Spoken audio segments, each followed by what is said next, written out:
The first problem I'm going to be doing is my energy and work equation, and to do that I'm going to be calculating the work done by a blade on a guillotine by decapitating this guy. He's really sad. He's going to die, so it makes sense. Here is the guillotine I will be using. The blade is fake. It is just tin foil and wood. It can't do anything. The head is connected by magnets, which is how it works. Since I need kinetic energy for this problem, and kinetic energy is half the mass times velocity squared, I need to find the mass, which since I can't take this off, unfortunately, I've approximated to be around 12 grams, and I need to find its velocity. Velocity isn't too bad to find since that's just going to be the change in x over the change in t. And I have a ruler to figure out how far it moves, and I'm going to use a video to figure out how long it is exactly falling for. And let's do it. Okay. And so my first problem that I decided to do was my energy and work equations, where I took a guillotine and I cut a man's head off.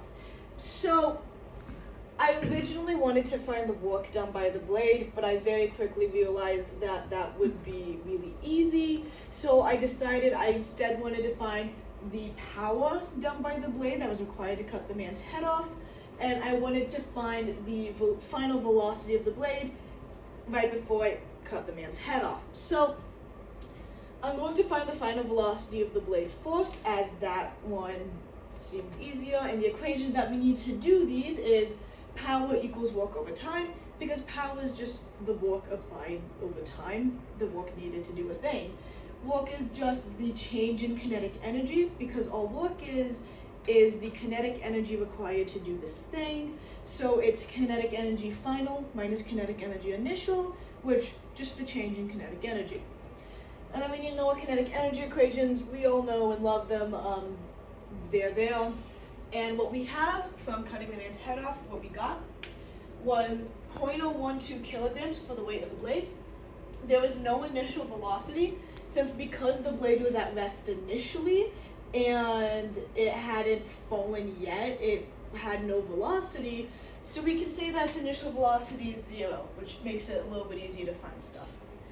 The time that it took from leaving the top of the guillotine to hitting the bottom of it was 0.35 seconds, and the distance it had traveled was 0.198 meters, which is also the lowest that the blade could have possibly gone, which also makes it the height in relation for our potential energy.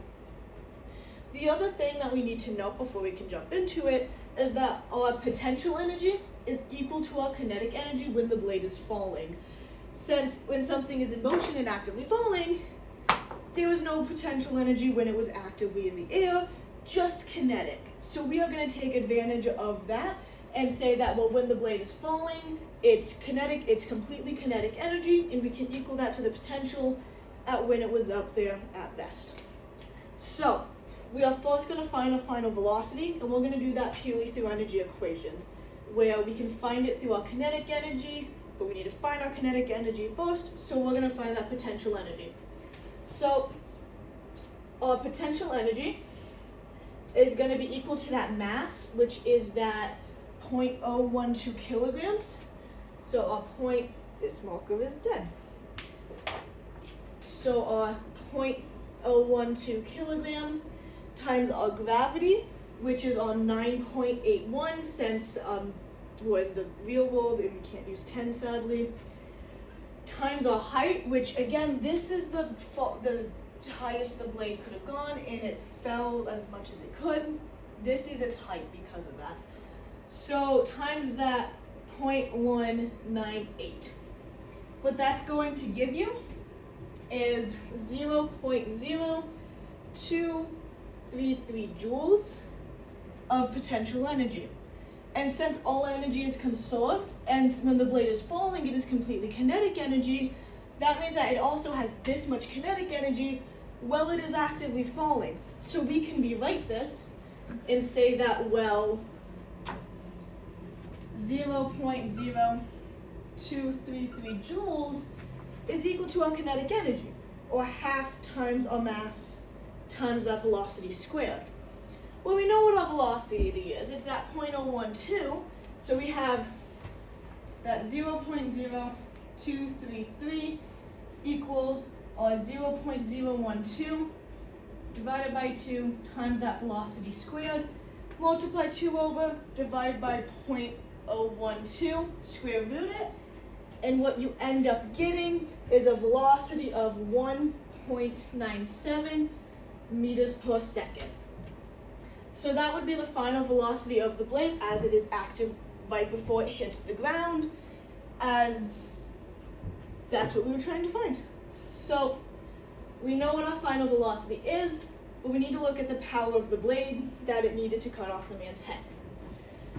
So power is just work over time, so we need to identify work first, which is just change in kinetic energy. And change in kinetic energy is just the final kinetic energy minus the initial. And since our initial velocity is 0, since it had started at rest, there is no initial kinetic energy. It was all just potential. So our work is just what our kinetic energy was, or that 0.0233 joules. Since this is our work, all we have to do is divide it by time, or that 0.35 seconds, and that's going to give us our power, which was just 0.0666 joules. And that's the power of the blade found, and we found the final velocity, which was just our 1.97 meters per second. Yay! The second problem I'll be doing is my two-dimensional kinetics, where I'll be solving the final and initial velocities of a pillow being thrown at my face. Are you ready? No. So my second physics problem I had done is on my two-dimensional kinetics, where I had a pillow thrown directly at my face. I didn't know how to draw it, so I don't have a diagram of that, unfortunately. But what I wanted to find is the acceleration of the pillow as it was striking my face. And what we had found from doing it was its final velocity was 0 because it had ended up hitting the ground, staying still, no longer moving. The time it took to stop moving was 0.67 seconds. The distance it had traveled was about 1.105 meters, and we need to find the initial velocity to get our acceleration, because acceleration is most easily found through final velocity minus initial velocity over time. So we need to start by finding that initial velocity so we can find that acceleration. And how we're going to do that is we have the funny equation. Delta x equals velocity final plus velocity initial over 2 times t. We have all those numbers except our velocity initial, so we're just going to rewrite it real quick. So we're going to say our delta x times 2 over t minus that velocity final is going to give us that velocity initial. It is just rewriting this equation in terms of velocity initial. Plugging our numbers in, we are going to end up getting 1.105, oh my goodness, who wants to work with me, times 2 over 0.67 seconds minus that 0, since it ended at 0, equals our velocity initial, where our velocity initial is going to be, my goodness, my notes hate me, 3.03 meters per second. Pretty easy to find, pretty straightforward, and we have it. So now that we have a velocity initial, we can plug it directly into this equation and get acceleration, where we have no final velocity, we only have our initial velocity, which means this whole thing is going to be negative. Which makes sense since, oh my goodness, something's in my eye. Which makes sense because the object is slowing down as it's moving through the air. It's not speeding up. So we're going to take that full equation.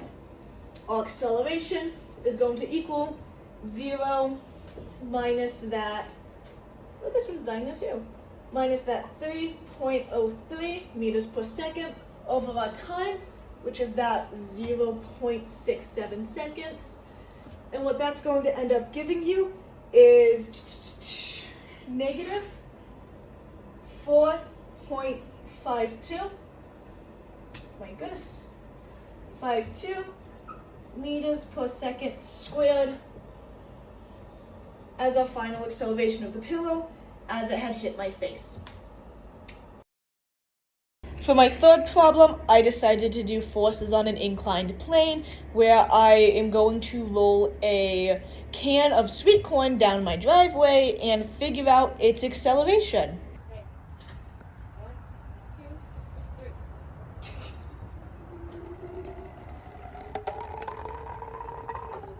Alright, so my last and final physics problem was my forces on an inclined plane, and to do this I just rolled a can of corn down my driveway, and I wanted to find the acceleration that the corn was experiencing. So to do this, we first have to figure out a few things. To find the acceleration, what that's going to be is you have to take the equation, total amount of force equals mass times acceleration, where we know our mass, but we have to find the force to get there. So what we're gonna do is, since we know our mass and we know us coefficients, they're definitely real and not made up because we can't find them.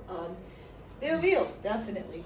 What we can do is we're gonna figure out how much force that the can is experiencing itself to get to that acceleration. So to do that first, we are going to make a little picture where we have the can of corn at 0.418 kilograms on the driveway, and we need to figure out that slope, because how these get set up is you have your gravity pushing down on it, you have the neutral force, and you have where they combine at that right angle.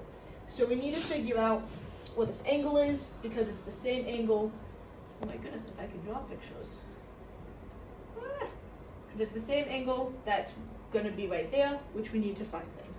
So to find that angle, we took my driveway and we just kind of figured out how far out must it go to make a straight line up here, then how high is that going to be. We used a leveler to do that because my dad just happened to have one.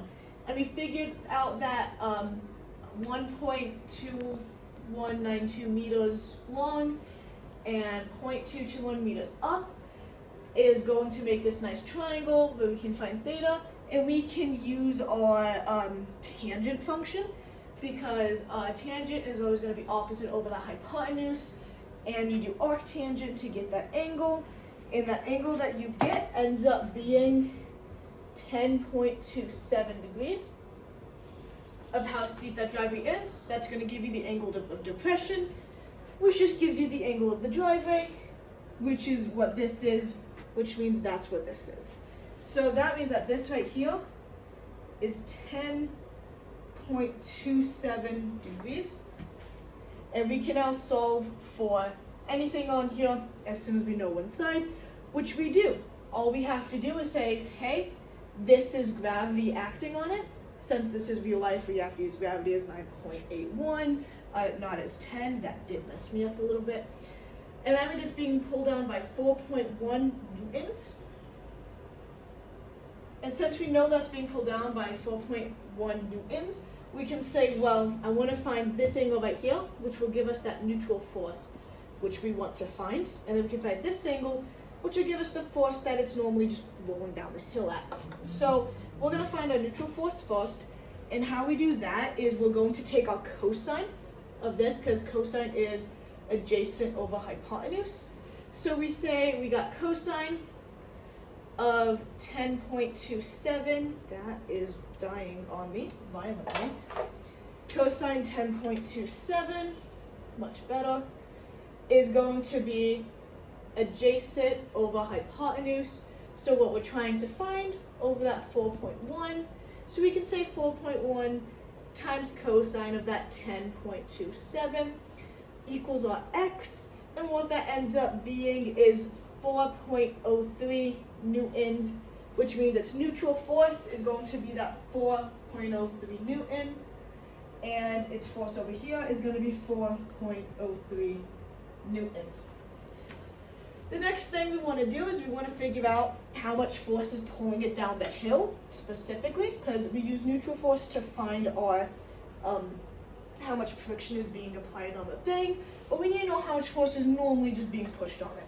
To do that, we find this angle right here, or not angle, but this line, and we're going to do that by using sine, because sine is going to be opposite over hypotenuse. So we have sine of 10.27 equals our x over our 4.1. So 4.1 of our sine of 10.27 is that x, where our x ends up being 0.73 newtons. So that means it is normally going down the hill at 0.73 newtons. And that is how much force is on it without friction. But we're in the real world, we have friction, so we're gonna find it. Friction is gonna be what's pushing it back and changing our net force, which we need for acceleration. So it is extremely important we don't forget it. These numbers are fudged a little because we can't find them, but we're gonna pretend they're real. To find your force of friction, that is a very simple equation. Oh my goodness, if this marker wants to write. Can I switch to the brown one maybe? Aha! Is that visible? Okay. So our force of friction is going to be our force, oh my god. Please. This whole video can't be me realizing markers are dying on me. We're gonna make it work. Our force of friction is our force neutral times our mu. Well, we have a force neutral, that's 4.03. And we always have to test our static force to make sure that it is actually rolling down the hill. Because of static winds, it's not going anywhere. So you end up doing the 4.03 times your 0.03. So your force of friction for static ends up being 0.121, which this is less than what is actively rolling down the hill, which means your static fails, it is going to roll. Since that we know our static has failed, we're allowed to use our kinetic to see how much it is actually being pulled back. So our force of friction is going to equal that neutral force of 4.03 times our mu coefficient of 0.02. What that ends up giving you is 0.0806 newtons. So that means it's being pulled back 0.0806 newtons, because friction is refusing to let it just slide down nicely. So that means that our total force, oh my goodness, I can't draw a thing.